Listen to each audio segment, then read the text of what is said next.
Еден бегалец се убиен, а двајца други се повредени денеска при тепачка меѓу имигранти на грчката страна од границата кон Македонија, објави електронското издание на атинскиот весник Катимерини.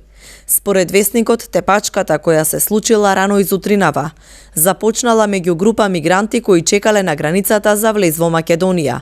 Причините за тепачката не се познати. Катимерини наведува дека во последното деноноќие од Грција кон Македонија преминале околу 2000 бегалци, додавајќи дека минувањето на границата се одвива без застој. Неколку невладини организации и активисти реагираат затоа што бегалците не се сместуваат во времениот камп во пограничното село Идомени, туку чекаат на една бензинска станица на околу 20 километри од границата.